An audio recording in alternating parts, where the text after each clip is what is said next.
ወሰሉሱ ለየካቲት በዛቲ ዕለት አይረፍ። ቅዱስ ኤፍሬም መታሰቢያው ነው። በረከቱ ጋራት። በዚችም ዕለት የጴጥሮስና የሶፊያ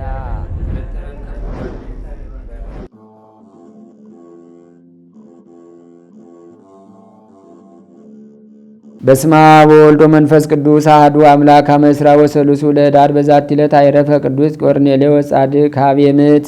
አንድ አምላክ በሚሆን በአብ በወልድ በመንፈስ ቅዱስ ስም ኅዳር 23 በዚች ቀን የመቶ አለቃ የነበረ ጻድቁ ቆርኔሌዎስ አረፈ። ይህም ቅዱስ የፍልስጤም ክፍል በሆነች በቂሳርያ የመቶ አለቃ ሆኖ የተሾመ ነው። እርሱም የከዋክብትን ሲያመልክ ነበር። እንደርሱ ማንም ሊያደርግ የማይቻለውን የሚያመልካቸው አማልክቶቹም ቢሆኑ በሐዋርያት እጅ የሚደረገውን የተአምራታቸው እና የስብከታቸውን ዜና በሰማ ጊዜ ወዲያውኑ ለአማልክት መስገድን ተወ። ከዚህም በኋላ የሚጾም የሚጸልይ ለድሆችና ለችግረኞች የሚመጸውት ሆነ። በጸሎቱም ጊዜ እንዲህ ይል ነበር። አቤቱ አምላኬ ሆይ እኔ አንተን ከማወቅ ጎደሎ ነኝና፣ አንተ ግን የቀና መንገድህን ምራኝ። ቸር ይቅር ባይ እግዚአብሔር ይቅር ብሎት መልአኩን ላከለት። ወደ እርሱም አይቶ ቆርኔሌዎስ ፈራ። አቤቱ ምን ትላለህ አለ። ጸሎትህ ምጽዋትህ መልካም መታሰቢያ ሆኖ ወደ እግዚአብሔር አድርጓል። አሁንም በጫማ ሰፊው በስምዖን ቤት የሚኖረውን ስምዖን ጴጥሮስን ይጠሩልህ ዘንድ ሰዎችን በባህር አቅራቢያ ወዳለች ኢዮጴ ከተማ ላክ አለው። በዚያን ጊዜ መልአኩ እንደነገረው ሰዎች ላከ። ጴጥሮስን በመጣ ጊዜ ቆርኔሌዎስ ተቀብሎ ከእግሩ በታች ሰገደለት። ጴጥሮስም አነሳውና ተነስ፣ እኔም እንዳንተ ሰው ነኝ አለው። ከእርሱም ጋር እየተነጋገረ ገባ። ወደ እርሱም የመጡ ብዙ ሰዎችን አገኘ። ጴጥሮስም እንዲህ አላቸው፣ ለአይሁዳዊ ሰው ሄዶ ከባዕድ ወገን ጋር መቀላቀል እንደማይገባው ታውቃለህን? እኔን ግን ማንንም ማን ቢሆን እንዳልጸየፍ እግዚአብሔር አሳየኝ። አሁንም እንደላካችሁብኝ ሳልጠራጠር ወደ እናንተ መጣሁ። የጠራችሁኝ ለምን እንደሆነ እስቲ ንገሩኝ። ቆርኔሌዎስም ዛሬ 4ኛ ቀን ነው አለ። በቤቴ ውስጥ በ9 ሰዓት ስጸልይ አንድ ሰው ብርሃን ለብሶ ታየኝ። እንዲህም አለኝ፣ ቆርኔሌዎስ ጸሎትህ ተሰማ፣ ምጽዋትህም በእግዚአብሔር ፊት ታሰበልህ። አሁንም ከባህር አቅራቢያ ወዳለችው ወደ ኢዮጴ ከተማ ላክና ከጫማ ሰፊው በስምዖን ቤት የሚኖረውን ጴጥሮስ የተባለ ስምዖንን ይጥሩለ። እርሱ አንተ የምትድንበትን ወገኖችን ሁሉ የሚድኑበትን ይነግርሃል። ያን ጊዜም ስለዚህ ወደ አንተ ላክ፣ ወደ እኛ መምጣትንም መልካም አድረግ። አሁንም እግዚአብሔር ያዘዘን ሁሉ ልንሰማ እነሆ ሁላችን በፊትህ አለን። ጴጥሮስም አንደበቱን ገልጦ ስለ ጌታችን ኢየሱስ ክርስቶስ ስለ ዓለሙ ሁሉ ድህነት ሰው መሆኑን መከራ ተቀብሎም ተሰቅሎ ስለ መሞቱ ስለ መነሳቱና ወደ ሰማይ ስለማድረጉ ዳግመኛ በሕያዋንና በሙታን ላይ ለመፍረድ ስለ መምጣቱ አስተማራቸው። የከበረ ቆርኔሌዎስም ከቤተሰቦቹ ሁሉ ጋር ክብር ይግባውና በጌታችን ኢየሱስ ክርስቶስ አመነ። ከዚያ የነበሩ ሰዎች አሕዛብም አመኑ። በሐዋርያት ሥራ መጽሐፍም እንደተጻፈ በአብ በወልድ በመንፈስ ቅዱስም ተጠመቁ። ከዚህም በኋላ ቆርኔሌዎስ ይህን ዓለም ለመግዛት የተሾመውን ሹመት ተወ። ቅዱስ ጴጥሮስ ለክርስቶስ ጭፍራ የመሆንን ሹመት በመስጠት ለእስክንድርያ አገር ኤጲስቆጶስነት ሹሞታልና ወደ እርሷም ሄዶ ክብር ይግባውና በጌታችን ኢየሱስ ክርስቶስ ስም ሰበከ።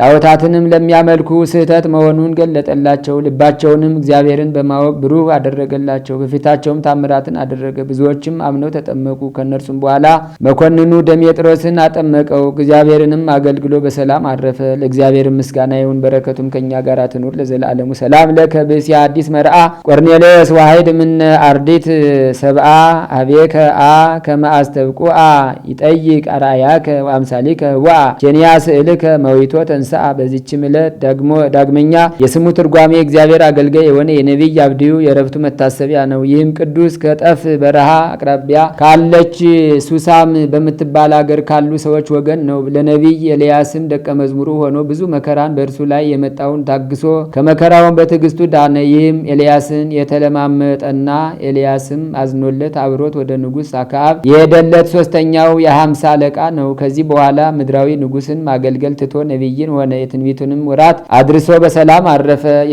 ለእግዚአብሔርም ምስጋና ይሁን፣ እኛንም በነቢዩ ጸሎት ይማረን ለዘላለሙ። ሰላም ለአብድዩ መንፈሰ አይምሮ ለባሲ በውሳጤ በአት ዛበአ ነቢያተ እስራኤል ይሴሲ እንዘ ያጠይቅ ምጻቶ በከዊነ አምላክ ወብእሲ ይቤ በአፉሁ እግዚአብሔር ነጋሲ ለለ ተሃሪዩ መድኃኒተ በጽዮን ሬሲ። አንድ አምላክ በሚሆን በአብ በወልድ በመንፈስ ቅዱስ ስም ኅዳር 24 በዚች ቀን በእግዚአብሔር ዙፋን ዙሪያ የሚኖሩ ለ24ቱ ካህናተ ሰማይ የበዓላቸው መታሰቢያ ነው። በዚችም ዕለት የናግራን አገር ቄስ የከበረ አዝቂር የሐሚር ንጉሥ ሰራብሄል በነገሰበት ወራት ከእርሱ ጋር ካሉ 48 ሰዎች ጋር በሰማዕትነት አረፈ። በዚችም ቀን የቀላትው የጋይዮስ የቃሪዮስ ጽኑ መስተጋድልም የሆነና የመልካም ስም አጠራር ዜና ያለው ዲዮስቆሮስም መታሰቢያቸው ነው። በረከታቸውም ከእኛ ጋር ትኑር ለዘላለሙ። በዚችም ቀን ጻ ከሚባል አገር የሆነ አባ ዮሴፍ አረፈ። ዛቅረብኩ ማይሌተ አዘኪሬ አእላፈ ምለተጸምዱ ከዘልፈ ለላ አነብብ ተወከብ ዘንዴቴ መጽሐፈን ተረሰይ ከግዚኦ በሊቀ መበለት ኩፈ ምላቡ ላንዘ ተርፈ ነቢያት ቅዱሳን ሐዋርያት ሰባኪያን ሰማዕታት ወጻድቃን ወመላእክት ጓን ደናግል አዲዩ መነኮሳት ሄራን ባርኩ ባርኮ ጉባኤ ዛቲ መካን እስከ አረጋዊ ሊቆን ውስ ጻለ ለዘ ጻሐፎ በክርታስ ወለዛ ጻፎን ዘይደርስ ወለዛ አንበቦ ለዘ ተርጎሞ በልሳን ሐዲስ ወለዘ ሰማ ቃሎ በዝነ መንፈስ በጸሎተሙ ማርያም አራቂተ ኩሉም ባይ ስውረ የማሐረነ ኢየሱስ ክርስቶስ ተአምር ዘገብረ ውእቱ ማር ጊዮርጊስ ሊቀ ሰማዕታት ገባሬ ተአምር በረድኤተ እግዚአብሔር አምላኩ ጸሎቱ በረከቱ ለቅዱስ ጊዮርጊስ ሊቀ ሰማዕታት ወገባሬ መንክራት ኃያል መስተጋድል ኮከበ ክብር ዘኮነ በእንተ ፀሐይ ጽድቅ ኢየሱስ ክርስቶስ እግዚእነ ወትረ ለኩልነ ህዝበ ክርስቲያን ለዓለም ዓለም አሜን። ጸሎቱ በረከቱ ከሁላችን ከህዝበ ክርስቲያን ጋር ይሁንና በአምላኩ እግዚአብሔር አጋዥነት ድንቅ ድንቅ ታምራትን የሚያደርግ ገባሬ መንክራት ኃያል መስተጋድል ኮከበ ክብር የፀሐይ ጽድቅ የጌታችን የኢየሱስ ክርስቶስ ሰማዕት ሊቀ ሰማዕታት ገባሬ ተአምር ቅዱስ ጊዮርጊስ ያደረገው ተአምር ይህ ነው። መረቡን በባህር ላይ በጣለ ጊዜ ብዙ አሳ የተያዘለት አንድ አሳ አስጋሪ ነበር። ከአሳውም ብዛት የተነሳ መረቡ ስለሰመጠበት መርህምናም ሆይ እርዳኝ እያለ አሰምቶ ተናገረ። በዚህም ጊዜ ኃያሉ ሰማዕት ቅዱስ ጊዮርጊስና ቅዱስ መርህምናም በፈረሶቻቸው ላይ ተቀምጠው ለእርሱ ተገለጹለት። ቅዱስ ጊዮርጊስ መርህምናም መረቡን አውጣለት እንጂ አለው። የጌታችንና የአምላካችን የመድኃኒታችን የኢየሱስ ክርስቶስ ሰማዕት ቅዱስ ጊዮርጊስ መርህምናም አንተ ጌታዬ እያለ እኔ ላወጣለት ይገባኛልን አለው። ሊቀ ሰማዕታት ቅዱስ ጊዮርጊስም የአንተ ስም እንጂ የእኔን ስም አልጠራም እናውጣለት አለው። ነገር ግን ሁለቱም ጦራቸውን ወደ ባህሩ ውስጥ አውርደው ከባህሩ አሳ ያጠመደበት መረቡን ከባህሩ ውስጥ አወጡለት። ወንድሞቼ ሆይ የተወደደ መስተጋድል ኃያሉ ገባሬ መንክራት ሊቀ ሰማዕታት ቅዱስ ጊዮርጊስን ረዳይነቱን የክብሩን ታላቅነት አስተውሉ። በጠሩትም ጊዜ ከሌሎች ሰማዕታት ጋር ሆኖ ፈጥኖ እንደሚደርስ ተመልከቱ። ይልቁንም የጌታችንና የአምላካችን የመድኃኒታችን የኢየሱስ ክርስቶስ ሰማዕት ቅዱስ መርህምናም እንኳ ቅዱስ ጊዮርጊስን ጌታዬ በማለት እንዳከበረው ተመልከቱ። የልዑል እግዚአብሔር ሰማዕታት የሊቀ ሰማዕታት ቅዱስ ጊዮርጊስና መርህምናም በረከታቸው ከአምላካቸው ከእግዚአብሔር ለቅዱሳን በተሰጠች አማላጅነታቸው ከመታመን ጋር ይሁን። አሳ አስጋሪ መረቡን ከአሳው ብዛት የተነሳ ሰጥሞበት የቅዱስ መርህምናም ስም በጠራው ጊዜ ሊቀ ሰማዕታት ቅዱስ ጊዮርጊስ ሊቀ ሰማዕታት ቅዱስ መርህምናም ፈጥነው እርዳው እንጂ አለው። ሊቀ ሰማዕታት ቅዱስ መርህምናምን አንተ ጌታዬ ጊዮርጊስ አውጣለት እንጂ እኔ ከአንተ ጋር ላወጣ ይገባኛል አለው። የሰማዕቱ የቅዱስ ጊዮርጊስ በረከቱ ረድኤቱ አማላጅነቱ ለሀገራችን ሰላም ለሕዝባችን ፍቅር አንድነት ያድልልን ለዘላለሙ አሜን።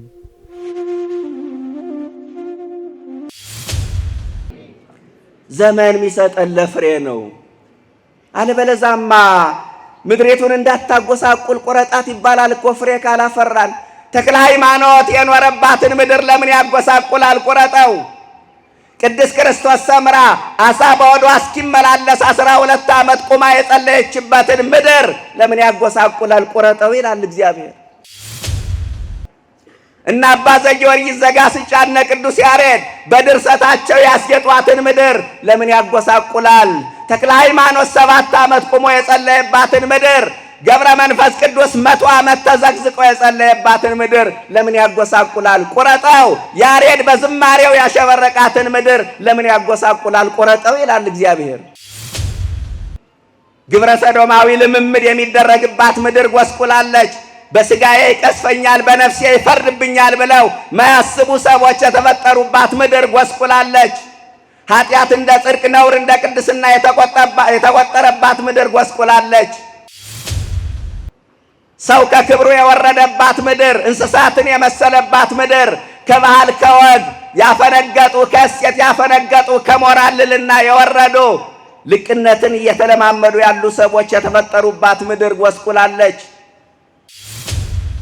በዚህ ዓመት ደግሞ ተዋት። የትምህርቱ መሰረታዊ ሐሳብ እግዚአብሔር አምላክ በዘመን ላይ ዘመን የሚጨምረን በእድሜያችን ላይ ተጨማሪ ሰዓት የሚሰጠን የንስሐ ፍሬ እንድናፈራ መሆኑን ማሳየት ነው። ለአዲስ ዓመት የሚሆን ስንቅ ለማስታጠቅ ያህል ነው ይህንን ኃይለ ቃል የመረጥኩት። በተጨማሪም የዚህን ዓመት ተዋት፣ የዚህን ዓመት ተወው እየተባል በቅዱሳን ቃል ኪዳንና ምልጃ ተጠብቀን ዛሬ ላይ መድረሳችን ማመላከት ነው። እነዚህን ሁለት ነገሮች ታሳቢ ያደረገ ኃይለ ቃል ነው። እግዚአብሔር ቢፈቅድ አዲሱን ዓመት ለመቀበል በጣም ጥቂት ቀናት ቀርተውናል። እግዚአብሔር ቢፈቅድ ከዘመን ወደ ዘመን እንሸጋገራለን። ከዘመን ወደ ዘመን መሸጋገር ደግሞ የቸርነቱ ሥራ ነው። ቀደም ሲል በዝማሬው እንደሰማነው ቸርነት ነው እስከ ዛሬ ያደረሰኝ። የኖርነው በቸርነቱ ነው። ዛሬ ላይ የደረስነው በቸርነቱ ነው። ነገም መሻገር የምንችለው በቸርነቱ ነው። ሀብታሞች በሀብታቸው ከዘመን ወደ ዘመን መሸጋገር አይችሉም። ዝነኞች በዝናቸው፣ አዋቂዎች በእውቀታቸው፣ ባለስልጣናት በስልጣናቸው ከዘመን ወደ ዘመን መሸጋገር አይችሉም። ከዘመን ወደ ዘመን መሸጋገር በማን ቸርነት? በእግዚአብሔር ቸርነት። ነቢዩ በመዝሙር 64 ቁጥር 11 ላይ ዓመታትን በቸርነት ታቀዳጃለህ ብሎ እንደነገረን ዓመቱን የምንቀዳጀው እንደ ዘውድ በቸርነቱ ነው እና ከዘመን ወደ ዘመን እንሸጋገራለን። ነገር ግን ማስተዋል ያለብን ከኃጢአት ወደ ጽድቅ የምንሻገረው መቼ ይሆን ብለን ለራሳችን እናስብ። ዘመን ይለወጣል። ክርስቲያናዊ ለውጥ ለማምጣት ከወዲሁ አስበንበታል ወይ? ዘመን ይታደሳል። በኃጢአት የቆሸሸ ሕይወታችን በንስሐ ለማደስ ተዘጋጅተናል ወይ? አንዳንዶቹ አዲስ ዓመት የሚመስላቸው ቤት ማደስ፣ ቀለም መቀባት፣ ቢሮ መቀየር፣ ኮርኒስ መቀየር፣ ነጭና ጥቁር እያሉ ቀለም እያማረጡ በግና ዶሮ ማረድ፣ በጳጉሜ ዋዜማ ቆሻሻ ማቃጠል የሚመስላቸው ሰዎች አሉ። ይህን ማድረግ ኃጢአት አይደለም፣ ችግርም የለውም። ነገር ግን በኃጢአት የቆሸሸ ሕይወታችን በንስሐ ለማደስ ከወዲሁ ቃል መግባት አለብን። የዘመኑ ቁጥሮች ያድጋሉ። 2015፣ 2016፣ 17 እግዚአብሔር ቢፈቅድ 2018ን እንቀበላለን። እኔስ በመንፈሳዊ ሕይወት ማድገው መቼ ነው ብለን ለራሳችን ቃል መግባት ማሰብ አለብን። ብዙዎቻችን መንፈሳዊ እድገታችን እንደ ካሮት ቁልቁል ስር እየሰደደ ተቸግረናል። መንፈሳዊ ዝለት አጋጥሞናል። ለእግዚአብሔር ያለን ፍቅር ቀንሷል።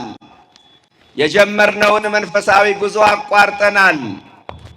ትናንት ሌሊት በሰዓታት ማለዳ በኪዳን ቀን በቅዳሴ ይተጉ የነበሩ ትጋታቸው በስንፍና መዝሙራቸው በዘፈን ምጽዋታቸው በስስት ሃይማኖታቸው በክደት ተለውጦባቸዋል።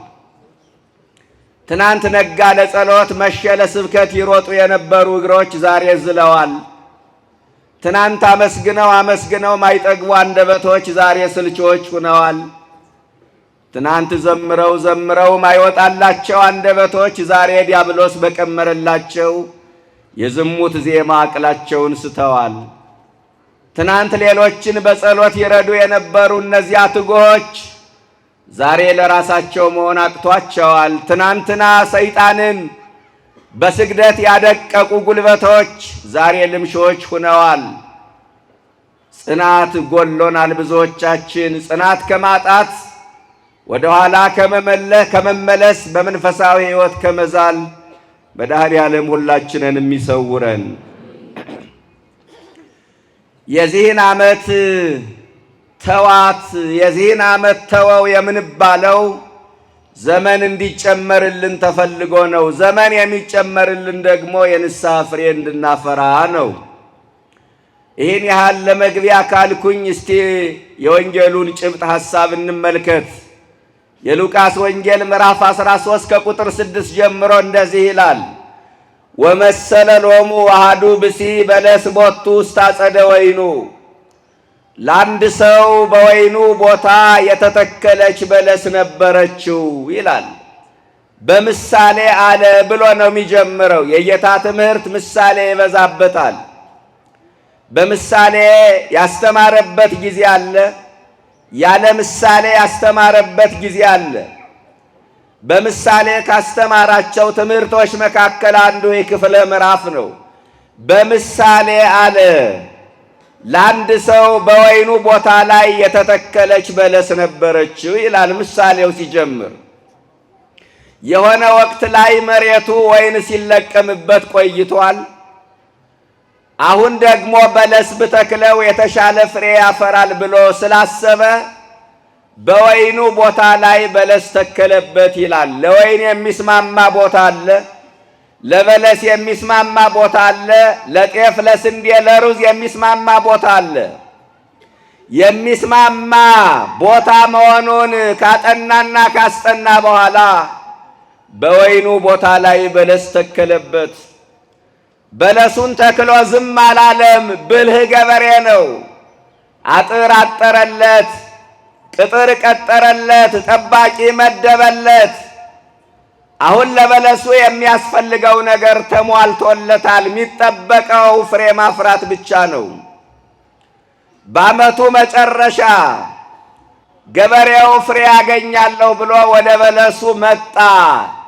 ለበለሱ የሚያስፈልገው ነገር ተሟልቶለታልና ፍሬ ያገኛለሁ ብሎ ተስፋ አድርጎ ገበሬው መጣ።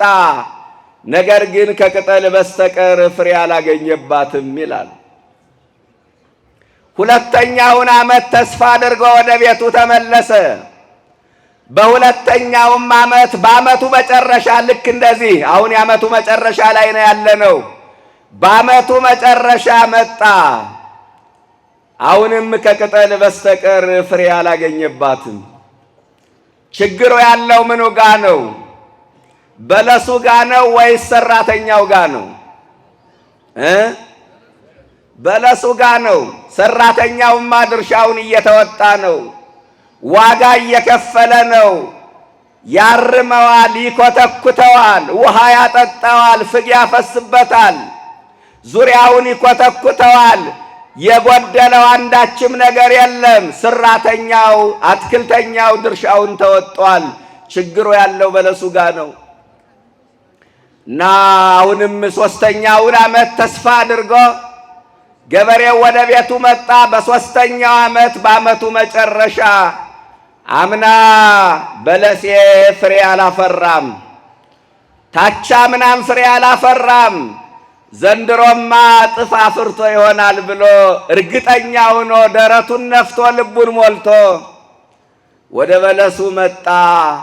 ለሦስተኛ ጊዜ ከቅጠል በስተቀር ፍሬ አላገኘበትም። አሁን በለሱ ፍሬ እንዲያፈራ እድል የተሰጠው 3 ዓመት ብቻ ነው። ከዛ በኋላ ዕጣ ፈንታው መቆረጥ ነው። ያለ ጊዜያችን ከመቆረጥ መድኃኔዓለም ይሰውረን። 3 ዓመት ተጠበቀ፣ ፍሬ ማፍራት አልቻለም። አትክልተኛው ተጠራ።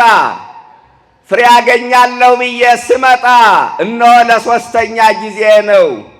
ከቅጠል በስተቀር ፍሬ አላገኘውባትም። ግዝማ እንከሰ ከመይታጽር ምድረነ፣ ምድሪቱን እንዳታጎሳቆል ዛፏን ቁረጣት አለው ባለቤቱ። ቁረጣት፣ ምክንያቱም እሷ ተቆርጣ ሌሎች ዛፎች መተከል አለባቸው።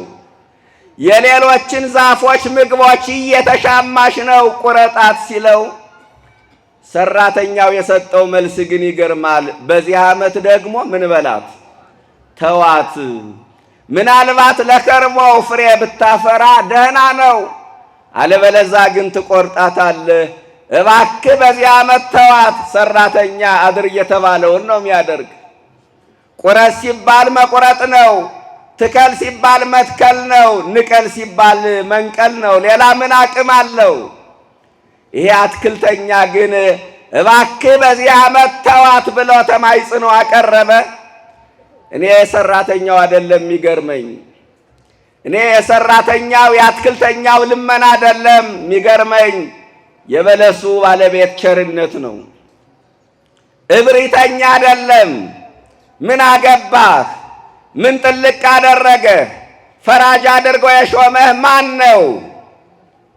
እኔ ያላዘንኩላትን ዛፍ አንተ በምን ሂሳብ ነው የምታዝንላት? ያዘዝኩህን ብቻ ስራ ማለት አልቻለም። እኛ ብንሆን እንደዚህ ነበር የምንለው። የሚገርመው ነገር ግን የበለሱ ባለቤት የሰራተኛውን የአትክልተኛውን ልመና፣ ምልጃ፣ ጥያቄ ተቀብሎ ለዛች ዛፍ በዘመኗ ላይ 1 ዓመት ጨመረላት ይላል። 1 ዓመት ተጨመረላት። ይህ ምሳሌያዊ ንግግር ነው። አማናዊ ንግግር አለው። የጌታ ትምህርት በምሳሌ ያስተማረው ትምህርት ሌላ ምስጢር አለው። የበለሱ ባለቤት እግዚአብሔር ነው። በለስ የተባሉ ለጊዜው እስራኤላውያን ናቸው፣ ፍጻሜው ግን እኛ ነን። 3 ዓመት ብዙ ትርጉም አለው። አሁን ለእኛ የሚስማማንን ብቻ ነው የምናየው። በለስ እኛ ነን፣ የእግዚአብሔር ተክሎች እኛ ነን ኦርቶዶክሳውያን። ጳውሎስ ተከለ፣ አጵሎስ አጠጣ፣ እግዚአብሔር ያሳድግ ነበረ ይላል ሐዋርያው። እግዚአብሔር የሚያሳድገን ተክሎች በመንፈሳዊ ሕይወት በቃለ እግዚአብሔር እየኮተኮተ በሥጋ ወደሙ የሚያሳድገን ተክሎች እኛ ነን እና እግዚአብሔር እኛን በዚህ ምድር ላይ ተከለ። 3 ዓመት 3 የእድገት ደረጃዎች ናቸው። ወጣትነት፣ ጎልማሳነትና ሽምግልና። በእነዚህ ወቅቶች እግዚአብሔር ፍሬ ፈልጎ ወደ እኛ ይመጣል። ባለበለሱ ፍሬ ፈልጎ ወደ በለሷ ለ3 ጊዜ እንደሄደ እግዚአብሔር 3 ጊዜ ወደ እኛ ፍሬ ፈልጎ ይመጣል። እነዚህ 3 ዓመታት ፍሬ የምናፈራባቸው ናቸው። በእነዚህ የእድገት ደረጃዎች ፍሬ ማፍራት ካልቻልን እንደ በለሷ ዕጣ ፈንታችን መቆረጥ ይሆናል። ስለዚህ የመጀመሪያው ዓመት ወጣትነት ነው። ባለበለሱ በመጀመሪያው ዓመት ፍሬ ፈልጎ ወደ በለሱ እንደመጣ እግዚአብሔር በወጣትነት ዘመናችን ፍሬ ፈልጎ ወደኛ ይመጣል። ከወጣቱ እግዚአብሔር ፍሬ ይፈልጋል። ምን አይነት ፍሬ? የፍቅር ፍሬ፣ የሰላም ፍሬ፣ የትዕግስት ፍሬ፣ የቸርነት ፍሬ፣ የበጎነት ፍሬ፣ ራስን የመግዛት ፍሬ፣ የየዋህነት ፍሬ፣ የጾም፣ የጸሎት፣ የስግደት ፍሬ፣ የአስራት በኩራት ፍሬ፣ የቅድስና ፍሬ ከወጣቱ እግዚአብሔር ይፈልጋል። ኦርቶዶክሳውያን በወጣትነት ዘመናቸው ፍሬ ያፈሩ ሰዎች አሉ። በመጽሐፍ ቅዱስ ታስታውሱታላችሁ። ወጣቱን ዮሴፍን አታድርግ የሚል ሕግ ባልተጻፈበት ዘመን፣ አታመንዝር የሚል ሕግ በሌለበት ዘመን፣ አያችሁ፣ ምንም ሕግ ባልነበረበት ዘመን ፍላጎቱን አሸነፈ፣ ራሱን ገዛ፣ ምኞቱን ተቆጣጠረ፣ የቅድስና ፍሬ አፈራ። ዮሴፍ ተሽጦ በሄደበት ሀገር ሎሌ ሆኖ ተቀጥሮ በገባበት ቤት የሀገረ ገዢው ሚስት ዓይኗን ጣለችበት። ዓይኗን መጣል ብቻ አይደለም፣ አፍ አውጥታ ከኔ ጋር ትተኛለህ አለችው። ወጣት ስለሆንኩ ዕድሜ ስለሚፈቅድልኝ አካባቢው ስለሚመች ፈቃዷን ልፈጽምና ኑሮዬን ላሸንፍ፣ ከባርነት ነፃ ልውጣ፣ ወደ ሀገሬ በሰላም ልግባ በሚል ሕሊናውን መሸንገል አልፈለገም። እንዴት በእግዚአብሔር ፊት ኃጢአት እሰራለሁ አለ። ምን እሰራለሁ? እንዴት በእግዚአብሔር ፊት ኃጢአት እሰራለሁ አለ። እውነተኛ አማኝ ክፉም ሲሰራ በጎም ሲሰራ መድኃኔዓለም ከፊቱ እንዳለ ያስባል። ስለዚህ እንዴት በእግዚአብሔር ፊት ኃጢአት እሰራለሁ አላት? አዘናግታ ሌላ ቀን አዘናግታ እኮ ነው። ሌላ ቀን ዕቃ ቤት ገብቶ ልብስ ሲያናፍስ ዛሬ አልለቅህም አለችው። ባለቤቴ የለም፣ ልጆች የሉም፣ ጎረቤት ጭር ብሏል፣ አካባቢ ምንም ነገር የለም፣ ዛሬ ከኔ ጋር ትተኛለህ ስትለው ልክ ነሽ፣ ባለቤትሽም የለም፣ ልጆችሽም የሉ፣ ሁሉም የሉም፣ እግዚአብሔር ግን አብሮን እንዳለ ይሰማናል አላት። እግዚአብሔር አብሮኝ እንዳለ እኔ አስባለሁ። አይሆንም አላት። እሷም አይሆንም አለችው። ልብሱን ያዘችው። ልብሱን ትቶላት ሸሸ። ዮሴፍ ክብሩን ለመጠበቅ ሸሸ። ቅድስናውን ለመጠበቅ ሸሸ። ድንግልናውን ለመጠበቅ ሸሸ። የዘመኑ ወጣት በዝሙት ቢወድቀው ቁሞ ስለሚደራደር ነው። ሸሸ ለክብሩ። በመጽሐፍ ቅዱሱ ላይ የሚገርም ነው። ከኦሪት ዘፍጥረት ምዕራፍ 37 ጀምሮ አንብቡት። ምን ይላል? አልሰማትም ይላል፣ እምቢ አለ ይላል፣ ሸሸ። እነዚህ ሦስቱ አረፍተ ነገሮች ይገርሙኛል። ሸሸ፣ ለክብሩ ሸሸ፣ ለቅድስናው ሸሸ። አልሰማትም። በጆሮው ሰምቷታል፣ በልቡ ግን አላደመጣትም። የዮሴፍ አለመስማት እስከ መጨረሻው አለመስማማት ነበረ። እምቢ አለ። እምቢታው ያፍ አይምሰላችሁ፣ ከልብ የመነጨ ነው። እምቢታው የመግደርደር አይደለም። እምቢታው ከአንገት በላይ አልነበረም፣ ያንጀት ነው። አይሆንም አላት። ኀፍረቷን መሸከም ቢያቅታት ኀፍረቷን መሸከም ቢያቅታት በሐሰት ክስ መስርታ ሐሰተኛ መስካሪዎችን አቁማ ዮሴፍ እስር ቤት ገባ። ባልሰራው ኃጢአት ንጹሕ ዮሴፍ እስር ቤት ገባ። በግፍ ለሚታሰሩ ሰዎች ዮሴፍ ማሳያ ነው። በሐሰተኛ ዳኞች፣ በሐሰተኛ ከሳሾች፣ በሐሰተኛ መስካሪዎች እስር ቤት ለሚገቡ ሰዎች ዮሴፍ ማሳያ ነው። የሚገርመው ነገር ዮሴፍ የታሰረው እግሩ ነው፣ ሕሊናው ግን አልታሰረም። የሕሊና እስረኛ ከመሆን እግዚአብሔር ይሰውረን። የሕሊና እስረኛ መሆን እንዴት ያሳዝናል መሰላችሁ! ዛሬም አሉ የሕሊና እስረኞች። ላይ ላዩን ሲያዩአቸው ሰላማውያን የሚመስሉ ሱፍ ለብሰው ከረባት አስረው ዘመነኛ መኪና እያሽከረከሩ ነገር ግን ግፍ እየፈጸሙ ፍርድ እያጓደሉ ድሃ እየበደሉ የማይገባ ሥራ እየሰሩ ሕሊናቸው የሚረበሽባቸው ሰላም የሌላቸው የሕሊና እስረኞች የሆኑ ብዙ ሰዎች አሉ።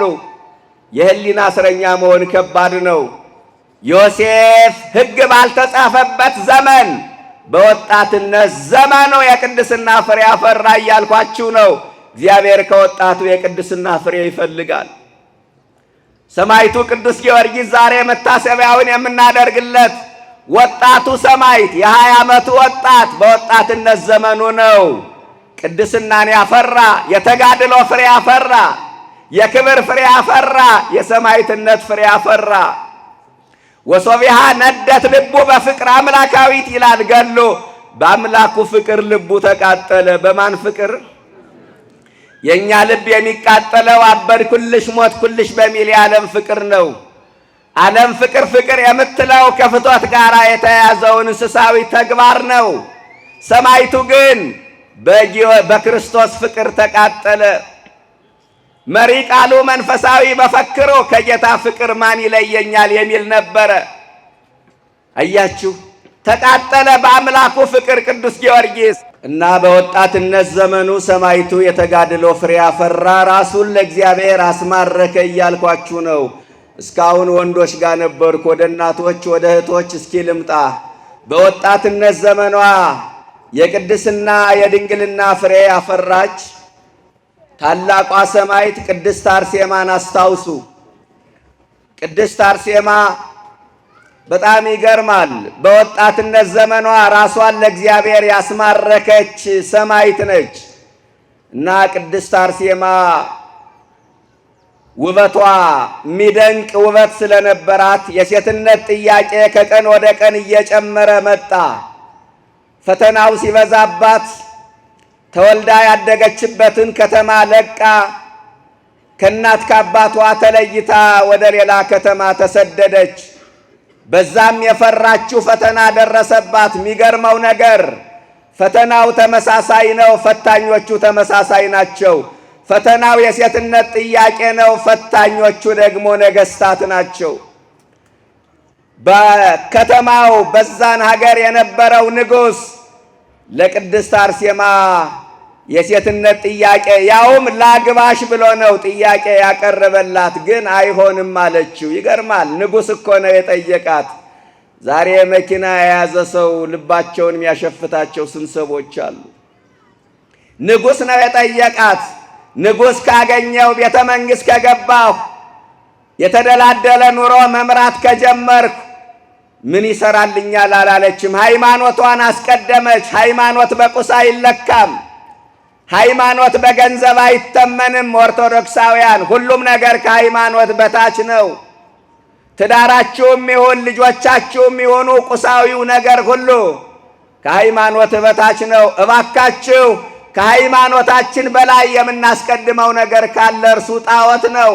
ዛሬ አንዳንዶቹ እንጀራዬ ከወጣ ዳቦዬ ከበሰለ ድንጋይ ቢያመልክ ምን አገባው ብለው ከመናፍቅ ጋር ተጋብተው የሚኖሩ አሉ። ከአሕዛብ ጋር ተጋብተው የሚኖሩ ሰዎች አሉ። ጋብቻ ክቡር ነው። ስለዚህ አይሆንም አለችው። ክብሯን ፈለገች እና በውድ አልሳካለት ሲል ንጉሡ በግድ መጎተት ጀመረ። በተሰጣት መንፈሳዊ ኃይል ዙፋን ላይ ወረወረችው። ዙፋን ላይ ስትወረውረው እሱ ከዙፋኑ በታች ሆነ፣ ዙፋኑ በላዩ ላይ ሆነ። ተናደደ። ኀፍረቱን መሸከም ቢያቅተው ንጉሥ ነውና አንገቷን በሰይፍ አስቆረጣት። ምድራዊ ሙሽርነትን ንቃ ሰማያዊ ሙሽርነትን አከበረች። ሰርጓን በሰማይ አከበረች። ክብርና ምስጋና ይድረሳት። ምድራዊ ሙሽርነትን ንቃ ሰርጓን በሰማይ አከበረች። በወጣትነት ዘመኗ የቅድስና ፍሬ አፈራችና ከወጣቱ እግዚአብሔር ፍሬ ፈልጎ ይመጣል። የጾም ፍሬ ፈልጎ ይመጣል። ካልጾምን አላፈራንም፣ ንስሐ ካልገባን አላፈራንም ማለት ነው። ካልቆረብን አላፈራንም ማለት ነው። ስለዚህ የወጣትነት ዘመን ፍሬ ፈልጎ እግዚአብሔር ይመጣል። ባለበለሱ በመጀመሪያው ዓመት ፍሬ ፈልጎ እንደሄደ ከዛ ሁለተኛው ባለበለሱ ለሁለተኛ ጊዜ ወደ በለሱ እንደሄደ እግዚአብሔርም በጎልማሳነት ዘመን ፍሬ ፈልጎ ይመጣል። ሁለተኛው ዓመት የጎልማሳነት ዘመን ነው። ጎልማሳነት የሚባለው ወደ አርባዎቹ አካባቢ ነው። ሰው ትዳር ይዞ ልጅ ወልዶ ተረጋግቶ የሚኖርበት ለሀገሩ ለወገኑም ያስብበት ቱግ ማለት ቢኖርም ግን እንደ ወጣትነት ዘመን አይሆንም። የወጣትነት ዘመን የነፋስ ዘመን ነው። ወይክ ሊያይምር ሕፃን ዘውስተ ነፍሱ ሰው እንደ ነፋስ እየፈጠነ የሚሰራውን ማያውቅበት ስሜቱን ብቻ የሚያደምጥበት ለስሜቱ ብቻ ተገዥ የሚሆንበት ዘመን ነው የወጣትነት ዘመን። ጎልማሳነት ግን ትንሽ መረጋጋት አለ። እግዚአብሔር በጎልማሳነት ዘመን ፍሬ ፈልጎ ወደኛ ይመጣል። ይገርመኛል ቸርነቱ። በወጣትነት ዘመን ፍሬ አላገኘሁባቸውምና አልሄድም አይልም። ተስፋ አይቆርጥም መድኃኔዓለም በእኛ ወይ ተቀየመነ በኃጣዊነ ፍጹመ ንማስን ስለ ኃጢአታችን ፈጽሞ በእኛ ተስፋ አይቆርጥም እግዚአብሔር። እንደገና በጎልማሳነት ዘመን ፈልጎ ፍሬ ፈልጎ ወደኛ ይመጣል። ያጣብናል። የሚገርማችሁ ነገር ባለበለሱ ለሶስተኛ ጊዜ ወደ በለሷ እንደሄደ ሶስተኛው ዓመት የሽምግልና ዘመን ነው። በሽምግልና ዘመናችን እግዚአብሔር ፍሬ ፈልጎ ወደኛ ይመጣል። በጎልማሳነትም ፍሬ አጣብን፣ በወጣትነት ዘመንም ፍሬ አጣብን። እንደገና በ60 ዓመት በ70 ዓመት ፍሬ ፈልጎ እግዚአብሔር ወደኛ ይመጣል። ተስፋ የሚቆርጥ አምላክ አይደለም ያልኳችሁ ለዚህ ነው። በ70 ዓመት እግዚአብሔር ፍሬ ፈልጎ ይመጣል። ከሽማግሌዎች እግዚአብሔር ፍሬ ይፈልጋል። ምን አይነት ፍሬ? የመምከር ፍሬ፣ የማስታረቅ ፍሬ፣ ታሪክ የመጠበቅ ፍሬ፣ ታሪክ የማስጠበቅ ፍሬ እግዚአብሔር ከሽማግሌዎች ይፈልጋል።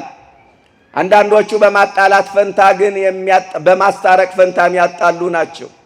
እውነት ለመናገር እኔ በጣም የሚያሳዝነኝ የሚያሳዝነኝ ነገር በጣም የሚያሳዝነኝ ብዙ ነገር አለ። መሬት ጨብጠው እየተነሱ ዓይናቸው ፈዞ ጉልበታቸው ደክሞ ከክፋት ያልተለዩ ከተንኮል ያልተለዩ ልባቸውን ለንስሐ ያልሰጡ ብዙ ሰዎች አሉ። ይህ ነውር ነው። ንስሐ በሚገቡበት በሚቆርቡበት ዘመን ግሮሰሪውን ያጨናነቁ ጠጅ ቤቱን ያጣበቡ ብዙ ሰዎች አሉ። አይጠጡ አይደለም፣ ልብን ግን ለንስሐ መስጠት ይገባል። አሁን ሽማግሌው የት ሄደ ያስብላል። እውነት ለመናገር በማታው መርሃ ግብር መቅደሱን የሞላው ወጣቱ ነው። አውደ ምሕረቱን ያጨናነቀው ወጣቱ ነው። ሽማግሌው የት ሄደ የሚል ጥያቄ ማንሳት ይገባል። ተሰልፎ የሚቆርበው ወጣቱ ነው። የሽማግሌ ቆራቢ በጣት የሚቆጠር ነው። ምንድን ነው ነገሩ? ገዳም የሄደው ወጣቱ ነው። ቃለ እግዚአብሔር ተሰልፎ የሚማረው ወጣቱ ነው። ብዙ ሰው ጠንቋይ ቤት ነው ያለው። እንዴ በዚህ ዘመን በዚህ ሰዓት ፍሬ ካላፈራን ሌላ አራተኛ እድል እኮ አልተሰጠም። ምእመናን አራተኛ እድል አልተሰጠም። በተለይ የመጨረሻው ዘመን የመቆረጫ ዘመን እኮ ነው፣ የሽምግልና ወቅት እና በዚህ ዘመን በዚህ ሰዓት ንስሐ ካልተገባ መቼ ሊገባ ነው? በዚህ ሰዓት መቁረብ ካልተቻለ መቼ ሊቆረብ ነው? ኦርቶዶክሳውያን እኔ ቁሜ ከምነግራችሁ በላይ ዘመኑ በራሱ ወንጌል ሆኖ እየሰበከን ነው። እግዚአብሔር እኛን የሚያስተምርበት መንገድ ብዙ ነው። በስነ ፍጥረት ያስተምራል። ማንበብ ለሚችል እነዚህ ፍጥረታት ፊደል ናቸው። ሰው በስነ ፍጥረት መማር ካልቻለ ሰባኪ አቁሞ መምህር አቁሞ በቃለ እግዚአብሔር ያስተምረዋል። ሰው በቃለ እግዚአብሔር መማር ካልቻለ በታምራት ያስተምረዋል። ሰው በታምራት መማር ካልቻለ በመከራ ያስተምረዋል። መከራ ክርስቶስን የምናይበት ዘመን ነው። አሁን መከራው በራሱ ወንጌል ሆኖ እያስተማረን አይደል እንዴ? እኛ ቁመን ከምን ሰብከው በላይ በራሱ ዘመኑ ወቅቱ ወንጌል ሆኖ እየሰበከን አይደል እንዴ? በዚህ ዘመን ልብን ለንስሐ ለመስጠት በጣም ኪሳራ ነው እና ይሄ የሽምግልና ወቅት ነው፣ 3ኛው ዓመት። በዚህን ጊዜ ሰራተኛው ቅዱሳን ጻድቃን ሰማዕታት ናቸው። እነ ቅዱስ ጊዮርጊስ ናቸው። የዚህን ዓመት ተዋት ብለው ይማልዳሉ። ይገርማል። ይህ ገብቶን ይሆን ምእመናን? የዚህን ዓመት ተዋት ተብለን ነው ዛሬ ላይ የደረስነው። የቅዱሳኑ ውለታ ገብቶን ይሆን ኦርቶዶክሳውያን? ስንት ጊዜ በቅዱሳን ምልጃ ዘመን ተጨመረልን መሰላችሁ? ውለታቸው ገብቶን ይሆን? የዕድሜ ማራዘሚያ መድኃኒቶቻችን እነ ቅዱስ ጊዮርጊስ ናቸው። ክብርና ምስጋና ይድረሳቸው። ኦርቶዶክሳውያን የዚህን ዓመት ተዋት የዚህን ዓመት ተወው እያሉ በዘመናችን ላይ 1 ዓመት የሚጨምሩልን ቅዱሳን ናቸው። በዚህ ትምህርት 3 ነገሮችን እንመልከት። እስካሁንም በነጥብ አይተነዋል። የበለጠ ነጥብ አውጥተን እንየው። 3 ነገር ያስተምረናል ይህ ወንጌል። አንደኛ እግዚአብሔር ሁልጊዜ ፍሬ እንደሚፈልግብን ያሳያል። ምን እንደሚፈልግ? ሁልጊዜም ፍሬ ከኛ እንደሚጠበቅ እሱም ፍሬ እንደሚፈልግብን ያሳያል። ወንጌሉ ላይ የምናየው አንዱ ይሄ ነው። እግዚአብሔር ሁልጊዜ ፍሬ ይፈልጋል። ከወጣቱ ፍሬ ይፈልጋል። ከጎልማሳው ፍሬ ይፈልጋል። ከሽማግሌዎች ፍሬ ይፈልጋል። ከፖለቲካ መሪዎች ፍሬ ይፈልጋል። ከሃይማኖት አባቶች ፍሬ ይፈልጋል። ከካህናቱ ፍሬ ይፈልጋል። ከዲያቆናቱ ፍሬ ይፈልጋል። ከሰባክያኑ ፍሬ ይፈልጋል። ከመዘምራኑ ፍሬ ይፈልጋል። ከሰንበት ትምህርት ቤት አባላት ፍሬ ይፈልጋል። ከጎልማሶች ከወጣት ማህበራት እግዚአብሔር ፍሬ ይፈልጋል። እኔ ወጣት ስለሆንኩ ነው፣ እኔ ተማሪ ነኝ፣ እኔ ስላላገባሁ ነው ብሎ ነገር የለም። ይብዛም ይነስም ከእያንዳንዳችን እግዚአብሔር ፍሬ ይፈልጋል፣ ያውም ጣፋጭ ፍሬ። አሁን ደግሞ የተቸገርነው አንዳንዱ ዛፍ ጨርሶ ፍሬ አያፈራም። አንዳንዱ ዛፍ ያፈራል፣ መልካም ፍሬ ያፈራል። አንዳንዱ ዛፍ ደግሞ የሚያፈራው ሆምጣጣ ነው። ሆምጣጣም ከማፍራት እግዚአብሔር ይሰውረን። በዚህ በትንቢተ ኢሳይያስ ምዕራፍ 5 ላይ ከቁጥር 1 ጀምሮ የምናየው ቃል ይሄ ነው። ወይኔ ጣፋጭ ፍሬ ያፈራል ብዬ ስጠባበቅ ሆምጣጣ ፈራብኝ አለ እግዚአብሔር። ወይኔ አለ ጣፋጭ ፍሬ ያፈራል ብዬ ስጠባበቅ ሆምጣጣ ፈራብኝ። ለወይኔ ያላደረኩለት ነገር ምንድነው? እናንተ የእስራኤል ባለስልጣናት ፍረዱኝ አለ እግዚአብሔር። በምሳሌ ያስተማረው ትምህርት ነው። ፍረዱኝ አለ። ወይን አቅመ ደካማ ነው፣ ልፍስፍስ ነው ብዬ ቆጥ ሰራሁለት። ወይን መጭመቂያ ያስፈልገዋል ብዬ ጉድጓዱን ማስኩለት። ወይን ጠባቂ ያስፈልገዋል ብዬ ጠባቂ መደብኩለት። ወይን አጥር ያስፈልገዋል ብዬ አጥር ሰራሁለት። ወይን ቅጥር ያስፈልገዋል ብዬ ቅጥር ቀጠርኩለት። ይህ ሁሉ ተሟልቶለት ወይን የጣፋጭ ፍሬ ያፈራል ብዬ ስጠባበቅ ሆምጣጣ ፈራብኝ አለ። ፍረዱኝ አለ። ለወይን ያላደረኩለት ነገር ምንድነው? ወይን የተባለ እኛ ነን። ለእኛ ያልተደረገልን ነገር ምን አለ? ሃይማኖት ተሰጠን፣ ምግባር ተሰጠን፣ ሥጋ ወደሙ ተሰጠን፣ ልጅነት ተሰጠን፣ ከዚህ አትውጡ ከዚህ አትለፉ የሚል መመሪያ ተሰጠን። ለእኛ ምን ያልተሰጠን ነገር አለ? ቅዳሴው፣ ሰዓታቱ፣ ማህሌቱ፣ የበዓል አከባበሩ፣ የዘመን አቆጣጠሩ፣ ይህ ሁሉ ተደርጎልን ፍሬ ማናፈራ ከሆነ ከባድ ነው፣ ከባድ ነው። ኦርቶዶክሳውያን ለወይኔ ያላደረኩለት ወይኔ ጣፋጭ ፍሬ ያፈራል ብዬ ስጠባበቅ ሆምጣጣ ፈራ። አሁን ሆምጣጣ አይደለ እያፈራን ያለነው? ትውልድ ሆምጣጣ ፍሬ አላፈራም። የጥላቻ ፍሬ እሱ ነው ሆምጣጣ። የበቀል ፍሬ ትውልዱ አላፈራም። የተንኮል ፍሬ፣ የዘረኝነት ፍሬ አላፈራም። አንገት እየቆረጠ እጅ እየቆረጠ ዋንጫ እንደበላ የሚጨፍር ትውልድ አልመጣም። ይህ እኮ ነው ሆምጣጣ ማለት። ለበቀል የሚሮጥ ወንድም ወንድሙን ለመግደል ቀን የሚጠብቅ ትውልድ አልበቀለም። እንደ ሄሮድያዳ በሞተ የአካል ክፋይ የሚደሰት ትውልድ አልመጣም። ገድሎ የማይረካ ትውልድ አልተፈጠረም። ሆምጣጣ ማለት ይህ አይደለ? እግዚአብሔር ሁልጊዜ ጣፋጭ ፍሬ ከእያንዳንዳችን ይፈልጋል። ሁለተኛው በዚህ ትምህርት የምናየው እግዚአብሔር ዘመን የሚሰጠን ዕድሜ የሚሰጠን ለፍሬ መሆኑን ያሳያል። ለምን? እግዚአብሔር ዘመን የሚጨምርልን ዕድሜ የሚሰጠን ለፍሬ። ታዲያ ለምድር ለምን ፈልጎ ይመስላችኋል?